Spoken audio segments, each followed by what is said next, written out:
খুব পপুলার টিকটকে ভাইরাল একটা ব্রেসলেট। আর যারা আমাকে প্রশ্ন করতেছিল প্রাইস সম্পর্কে বা বাংলাদেশে পাওয়া যায় কিনা, এর ডিটেলসে এই ভিডিওটা দেখো। বাংলাদেশে মেবি ওইভাবে পাওয়া যায় না, তবে সচরাচর যদি কোনো জায়গায় থাকতে পারে জানি না। তবে এটা হচ্ছে অরিজিনাল পাথরের যে ব্রেসলেট, এগুলো হচ্ছে বিভিন্ন কোয়ালিটির থাকে পাথরের উপরে প্রাইস। আর চাইনিজ ইউয়ানে যদি আমি এই যেভাবে ব্রেসলেটের প্রাইস বলি, তাহলে হচ্ছে সর্বনিম্ন যদি ভালো পাথরের উপরে ডিপেন্ড করে বলি, তাহলে 2000 চাইনিজ ইউয়ান, বাংলাদেশি টাকা ধরে 40 থেকে 50 হাজারের উপরে। আর এই সিলভারটা হচ্ছে বাংলাদেশি সিলভারের মতো না, এটা হচ্ছে আলাদা একটা সিলভার, যেটা কালো হয় না।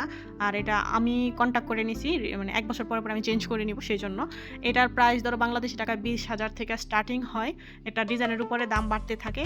আর পাথরের যেবা ব্রেসলেটটা বলতেছো, ওইটা হচ্ছে তোমার অনেক বেশি এক্সপেন্সিভও আছে, আবার নর্মাল আছে। আর যেগুলো অনলাইনে পাওয়া যায়, অনলাইন থেকে অর্ডার দেওয়া হয়, ওগুলো হচ্ছে 200-300 চাইনিজ ইউয়ানে, ধরো 20 ইউয়ানেরও আছে, 10 ইউয়ানেরও আছে।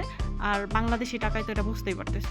তবে এগুলার কোয়ালিটি ভালো না। যে সাউন্ডটা হয়, যেটা আসলে পাথরের সাউন্ড, ওইটা হচ্ছে মানে সুন্দর বা অরিজিনাল পাথর হিসেবেই ওইগুলোর প্রাইস হয়। আর আমার হাজব্যান্ড পছন্দ করতেছিল একটু গর্জিয়াসগুলো, যেগুলো আমার আসলে ওইরকম পছন্দ নয়, কারণ আমি যেহেতু রাফ ইউজ করবো, আমি চাচ্ছি সিম্পল ডিজাইনের মধ্যে কন্টিনিউয়াসলি ইউজ করার জন্য। আর এগুলো হচ্ছে চাইনিজ ট্রেডিশনাল হিসাবে ব্যবহার করা হয় বেশি। চাইনিজ মেয়েরা অনেক বেশি পছন্দ করে, বা এটা তাদেরকে পরম্পরা অনুযায়ী ফ্যামিলিতে থেকে দেয়, হাজব্যান্ড দেয় এগুলো আর কি। এই জন্য আমার হাজব্যান্ড ছিল, আমি শুরুতেই দিতে চাইছিল, বাট আমি নিতে চাই নাই, যেহেতু আমরা এইভাবে পছন্দ করি না। সেই জন্য পরে ভাবলাম যে সবাই যেহেতু পড়তেছে, সেই জন্য আমিও একটা পড়লাম। আর এটা আমার ঈদ উপলক্ষে একটা গিফট হিসেবে দিল আর কি, এরকম টাইপের। আশা করি তোমরা সবাই উত্তর পেয়ে গেছো। তবে অনলাইনে বা যাই যেরকম পড়ে, যার যার সামর্থ্য অনুযায়ী পড়ে, আশা করি এটা নিয়ে আসলে কারোর কোনো করার দরকার নাই, কারণ যার যার সামর্থ্য অনুযায়ী যার যার প্রাইস, যেহেতু কোয়ালিটি বিভিন্ন রকমের আছে। সেই জন্য ধন্যবাদ সবাইকে কমেন্ট করার জন্য।